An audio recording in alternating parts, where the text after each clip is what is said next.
اکثر اوقات ہم انسان کسی منچاہی چیز کو پانے کے لیے پریشان رہتے ہیں، اداس رہتے ہیں، اللہ کے سامنے روتے ہیں، تڑپتے ہیں، گڑ گڑاتے ہیں۔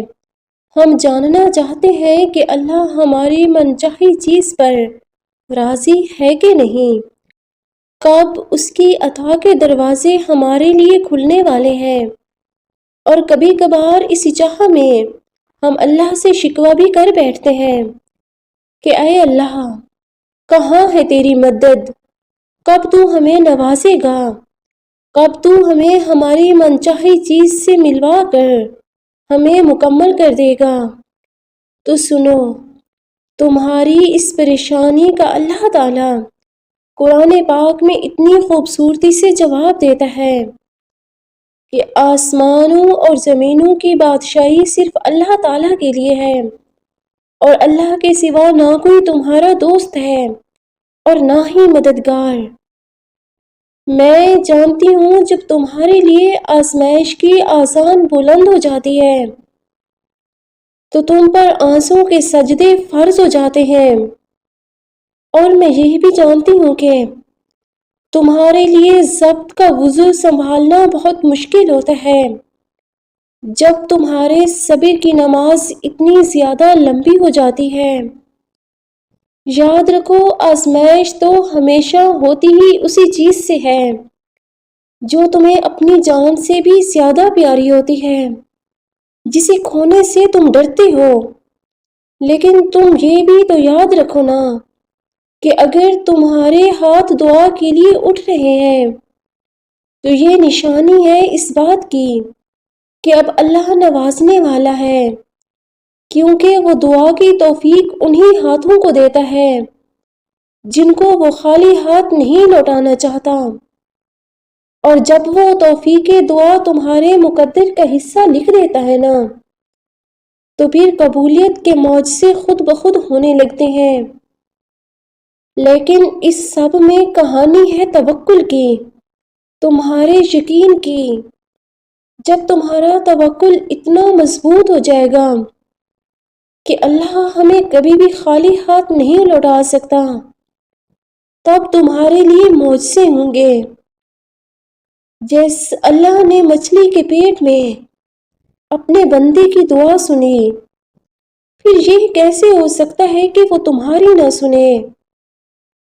اللہ تعالیٰ قرآن پاک میں خود تمہیں تسلی دے رہا ہے، میں اپنے بندے کو وہ دوں گا جس کی وہ کوشش کرے گا۔ اور اگر تمہارے دل میں شیطان کی طرف سے کوئی وسوسہ پیدا ہو تو اللہ سے پناہ مانگو، بے شک وہ خوب سننے والا اور جاننے والا ہے۔ یاد رکھو، جو چیز تمہارے مقدر میں ہوتی ہے نا، وہ کبھی بھی تم سے دور نہیں جا سکتی۔ یا تو تم چل کر اس کے پاس جاتے ہو، یا پھر وہ چیز خود بخود تمہارے پاس آ جاتی ہے۔ تمہارے رب کے پاس تمہارے لیے عطاؤں کے ایسے دروازے ہیں جن کا تم کبھی وہم و گمان بھی نہیں کر سکتے۔ اور یاد رکھو، تقدیر اللہ کے صرف ایک اشارے پر بدل جاتی ہے۔ جو آج تمہیں اپنے لیے بہتر لگ رہا ہے، وہ تم سے یہ بہتر لے کر بہترین سے نوازے گا انشاءاللہ۔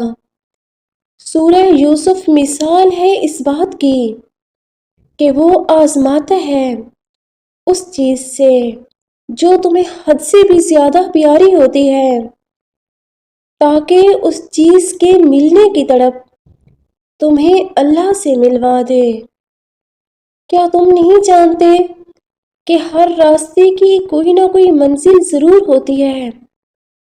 کوئی بھی ایسا راستہ نہیں ہے جو بنا منزل کے ختم ہو جائے۔ اس لیے تم بے فکر ہو جاؤ، کیونکہ اللہ مخلص دلوں کے ساتھ کبھی بھی نا انصافی نہیں کرتا۔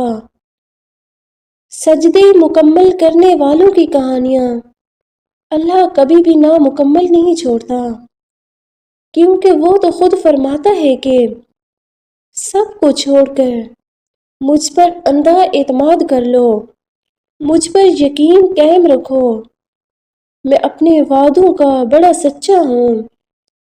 میری اللہ تعالیٰ سے دلی دعا ہے کہ اللہ تعالیٰ ان تمام دلوں کو سکون عطا کر دے جن کو اس مہربان رب کے سوا کوئی سننے والا نہیں، اور جہاں سے تمہارے دلوں کے حوصلے پست ہوں وہاں سے اللہ تعالیٰ اپنی رحمت کے دروازے کھول دے اور سب کے بگڑے ہوئے مقدر سنوار دے، سب کی ادھوری کہانیاں مکمل کر دے، اور کوئی ایسا سجدہ عطا کر دے کہ ہم سر جھک گئے اور تو مل جائے۔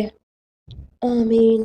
ویورز، اگر ویڈیو پسند آئے تو مجھے لائک اینڈ کمنٹ کر کے ضرور بتائیے گا، اور چینل کو سبسکرائب بھی کر دیجیے گا۔ جزاک اللہ۔